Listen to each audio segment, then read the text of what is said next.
منفعت ایک ہے اس قوم کی، نقصان بھی ایک ہی سب کا نبی، دین بھی ایمان بھی ایک، حرم پاک بھی اللہ بھی قرآن بھی ایک، کیا بڑی بات تھی ہوتے جو مسلمان بھی ایک۔ فرقہ بندی ہے کہیں اور کہیں ذاتیں ہیں، کیا زمانے میں پنپنے کی یہی باتیں ہیں؟ حضرات محترم آئیے ایک مرتبہ درود پاک پڑھ کر سنائیں، اللہم صلی علی سیدنا و شفیعنا و حبیبنا و مولانا محمد و بارک وسلم، صلو علیہ صلاۃ و سلام علیکہ یا رسول اللہ۔ دیکھیے سیرت نبی کا جلسہ ہے، بزم میلاد کے تعلق سے یہ بزم سجائی گئی ہے۔ عشق و مستی میں جھوم کر آپ نے شاعروں کی شاعری سماعت کی۔ مجھ سے پیشتر مولانا وسیم اکرم صاحب نے آپ کے سامنے بڑا مبسوط خطاب فرمایا۔ یہ تمام چیزیں میرے سامنے ہیں اور اب بہت ہی ولولہ انگیز خطاب سننے کی تیاری میں آپ سبھی لوگ ہیں، میں بھی آپ کے ساتھ شریک انتظار ہوں۔ تھوڑا سا میں ماحول بنانا چاہتا ہوں۔ میری قوم کے غیور مسلمانوں کو میرا یہ پیغام ہے،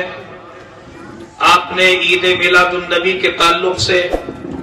اب تک جو اس بزم کو آراستہ کیا، جھنڈیاں بھی لگائی ہیں، قمقمے بھی روشن کیے ہیں، گھروں کو آراستہ کیا ہے، یہ سب بہت مبارک ہو آپ کو۔ لیکن نوجوانوں، مجھے ابھی بھی اپنی قوم کے دلوں کے اندر اندھیرا دکھائی دے رہا ہے۔ میرا ایقان کہہ رہا ہے ہم نے گلی کوچے تو روشن کر لیے، حکومت کی لائٹ سے چاہے چوری کر کر ہی صحیح، لیکن قمقمے پوری رات جلائے۔ کیا ہی اچھا ہوتا عید میلاد النبی کا جب چاند نظر آیا تھا، اس دن سے لے کر پورا مہینہ ہمارے نوجوان یہ عہد کرتے کہ ہم روزانہ اپنے نبی کی بارگاہ میں درود و سلام کی ڈالیاں نچھاور کریں گے۔ دنیا کے اندر شور برپا ہوا، اندھیروں کے اندر اجالے کیے گئے، گلیوں کو روشن کیا گیا، یہ مبارک ہو آپ کو۔ لیکن ابھی بھی قوم مسلم کے سینوں کے اندر جو اندھیرا ہے، اس اندھیرے کو دور کرنا ابھی باقی ہے، اور اس کے لیے آپ خطاب سننے کے لیے ابھی تیار بیٹھے ہیں۔ میں کہنا یہ چاہتا ہوں اپنی قوم کے لوگوں سے کہ قوم مسلم کے غیور لوگوں، اگر تم چاہتے ہو کہ قرون اولیٰ کا زمانہ پھر سے واپس آئے، ہماری قوم جو قہر مذلت میں پڑی ہوئی ہے، ہر در سے ٹھوکریں مار کر کے ہمیں ہٹایا جا رہا ہے، کہنے کی بات نہیں ہے، تم سب سمجھتے ہو کہ آج پوری دنیا کا جائزہ لے لیجئے، ہندوستان ہی نہیں پوری دنیا میں آج کلمہ گو مسلمان دشمنان دین کی آنکھوں میں کانٹے کی طرح کھٹک رہا ہے۔ اور یہ آج کی بات نہیں ہے، یہ تو ایک زمانہ بعید سے ہم دیکھتے چلے آ رہے ہیں۔ لیکن خدا کی قسم، چٹائیوں پر آرام کرنے والی قوم جب عشق رسول کا جام پی کر کے اٹھی ہے تو دنیا نے دیکھا ہے کہ بڑے بڑے تاجوروں کے تاج ان کے قدموں کے اندر رونتے ہوئے نظر آئے ہیں۔ اسی بات کو پیش نظر رکھتے ہوئے میری قوم کے ایک شاعر نے کہا تھا، ہمارے سر کی پھٹی ٹوپیوں پہ طنز نہ کر، ہمارے سر کی پھٹی ٹوپیوں پہ طنز نہ کر، ہمارے تاج عجائب گھروں میں رکھے ہیں۔ یہ الگ بات ہے کہ آج ہماری تاریخ کتابوں کے اندر دفن ہو کے رہ گئی ہے، لیکن آج بھی پوری دنیا کے اندر اگر کسی تاریخ کے اوپر فخر کیا جا سکتا ہے تو وہ قوم مسلم کی تاریخ ہے۔ دو باتیں کہہ کر آپ سے رخصت چاہوں گا، بات اگر بھلی لگے تو کم سے کم توجہ دیجئے گا، اہل اسٹیج کی بھی توجہ چاہوں گا۔ تقریر کی میرا کوئی ارادہ نہیں تھا، حافظ حسرت علی صاحب نے مجھے دھکیل کر آپ کے سامنے کھڑا کر دیا۔ میں ہر جمعہ اپنی قوم سے مخاطب ہوتا ہوں، ہر جمعے کو مجھے اپنی قوم کا سامنا کرنا پڑتا ہے، اور مجھے یہ ہر وقت فکر رہتی ہے کہ میں اپنی قوم کے لیے کون سا پیغام ایسا نشر کروں کہ میری قوم کے مغیور بچے جو آج تک نبی کی سنتوں سے دور ہیں، وہ کس طرح نبی کی سنتوں کے چراغ اپنے سینوں میں جلا لیں۔ صرف گلی کوچوں کی بات ہوتی ہے، صرف گلیوں کو سجانے کی اور آراستہ بات کرنے کی دعوت دی جاتی ہے۔ قوم اس لیے بالکل مطمئن سو رہی ہے کہ اسی سے ہماری جنت کا سامان ہو رہا ہے۔ خطیب الہند آ رہے ہیں، ابھی آپ کو آپ کی تاریخ کا آئینہ دکھائیں گے۔ میں تو صرف اتنا کہوں گا کہ میرے مصطفیٰ نے ایک تاریخ لکھی ہے، میرے نبی نے اپنے سیرت و کردار کا ایک آئینہ لوگوں کے سامنے رکھا ہے۔ نبی کی بارگاہ میں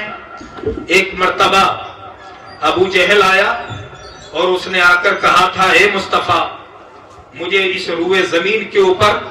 رہنے چلنے بسنے والوں میں سب سے زیادہ بدترین صورت والا اگر کوئی نظر آتا ہے تو وہ آپ ہیں۔ آپ غور فرمائیے گا، ایک دشمنان دین، نبی کا دشمن، مکے کے بڑے بازار میں اس طریقے سے میرے مصطفیٰ کو مخاطب کر رہا ہے، وہ رسول کہ جس کو اللہ تبارک و تعالیٰ نے حسینوں کا امام بنایا ہے۔ رب تبارک و تعالیٰ کے خزانہ قدرت میں ایک محمد ہی تھا کہ جس کو اللہ نے ایسا بنایا کہ جس کی مثال کوئی پیش نہ کر سکے۔ ابو جہل کہہ رہا ہے کہ مجھے آپ کی صورت سے زیادہ بدتر کوئی نظر نہیں آتا۔ میرے مصطفیٰ کہتے ہیں، اے ابو جہل، تو نے سچ کہا۔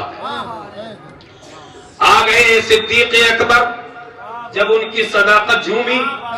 تو انہوں نے کہا، اے مصطفیٰ جانی رحمت، میرے ماں باپ آپ پر قربان، میں خدا کی قسم کھا کر کے باتیں الگ ہیں، رسول کہتے ہیں تو بھی سچ کہتا ہے، اور یہ صدیق تو بھی سچ کہتا ہے۔ رسول کی بارگاہ میں میرے صحابہ کی محبت جھومی اور انہوں نے کہا، یا رسول اللہ، یا تو یہ سچا ہے یا وہ سچا ہے۔ آپ نے دونوں کو سچ کہا، باتیں جدا ہیں، ان کا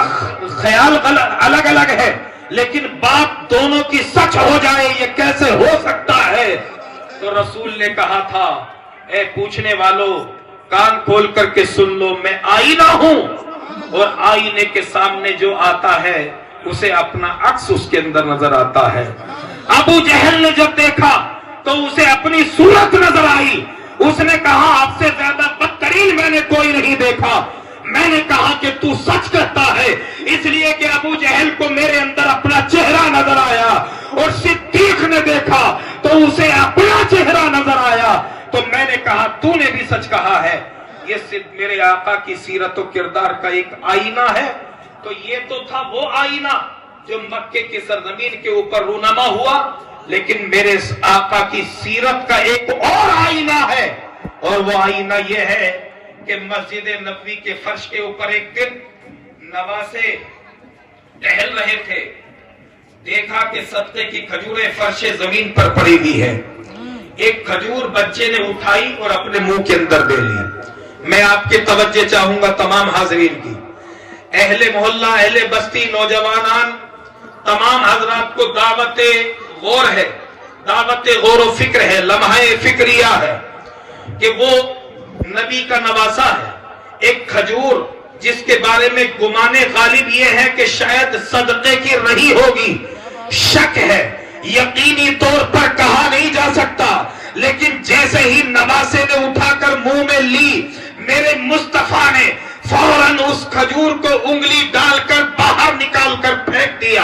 اور یہ کہا، اے میرے بیٹے، یہ تمہارے لائق نہیں ہے، اس لیے کہ اس کے مالک کا پتہ نہیں ہے۔ یہ صحابہ کرام کے سامنے ایک سیرت کا عکس تھا جس کو انہوں نے اخذ کر لیا، اور پھر اس کی تلقین دیکھیے، اس طریقے سے انہوں نے عمل کر کے دکھایا ہے کہ نبی نے ایک تعلیم دی تھی، ایک بچہ کھجور کھاتا ہے تو نبی اس کے منہ سے نکال کر کے پھینک دیتے ہیں. صحابہ کرام نے اس کو واقعے کی نظر سے نہیں دیکھا ہے بلکہ عملی پیرائے میں ڈھالنے کی کوشش کی ہے. میرے مصطفیٰ ایک دن مسجد نبوی میں نماز پڑھا کر جب فارغ ہوئے, ایک صحابی آگے بڑھا, اس نے کہا آقا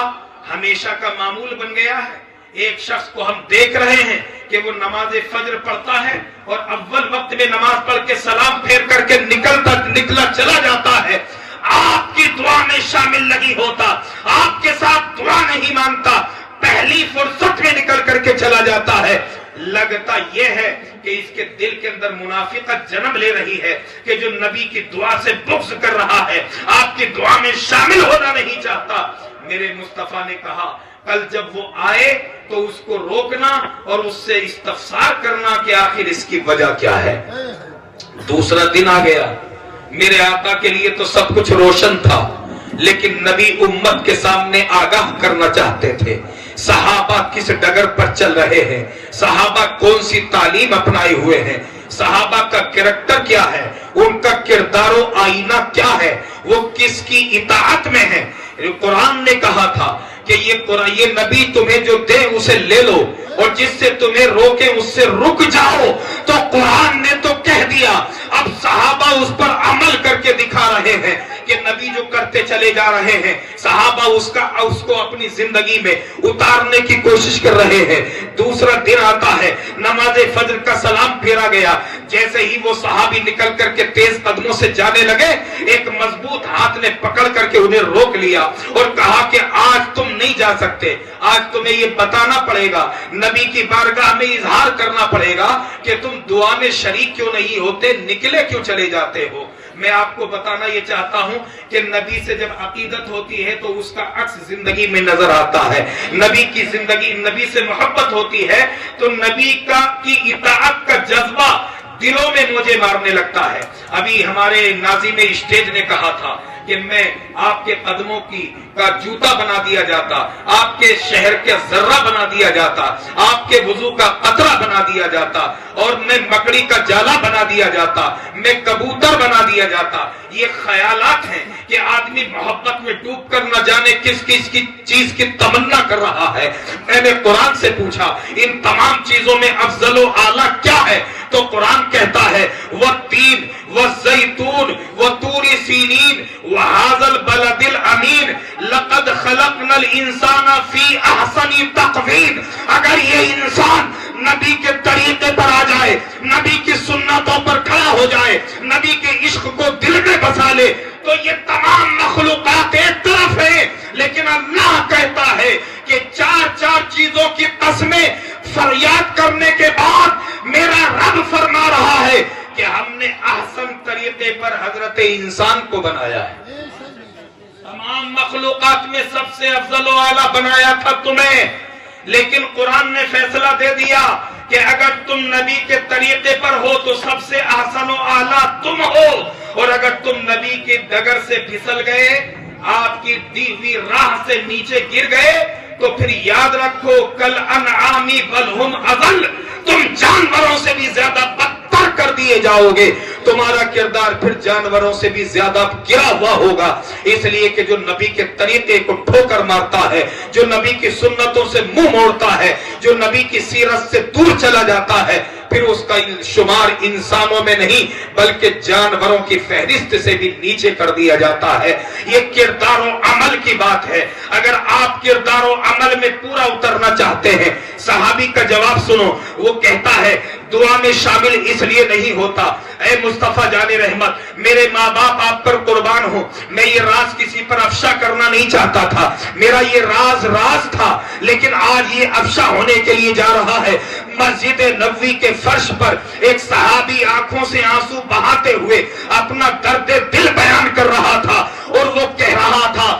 کہ اے آقا میں مفلس و تنگ دست ہوں, میری مفلسی کا عالم یہ ہے کہ میرے گھر کے اندر فاقے گزرتے ہیں لیکن خدا کی قسم میرا ایمان سلامت ہے. اے مصطفیٰ جو آپ نے تعلیم دی ہے میں اپنے بچوں کو اسی نہج پر چلانا چاہتا ہوں. بچے والوں سنو, نوجوانوں سنو, ماں بہنیں سنیں کہ صحابی کہنا یہ چاہتا ہے گھر میں فاقہ کشی ہے یہ الگ بات ہے, لیکن میرے گھر کے پڑوس میں ایک یہودی کا مکان ہے، اس مکان کے اندر کھجور کا ایک لمبا درخت کھڑا ہوا ہے، اس کے اوپر کچھ کھجوریں ہیں، رات کو تیز ہواؤں کے جھکڑ چلتے ہیں اور ان ہواؤں کی تیزی کے ساتھ میں کچھ کھجوریں کچی پکی، کچھ کچی کچھ ادھ کچری نیچے ٹپک جاتی ہیں، ان میں سے کچھ کھجوریں، چند کھجوریں دیوار پھاند کر میرے آنگن کے اندر بھی آ کر کے گر جاتی ہیں۔ سیرت سنو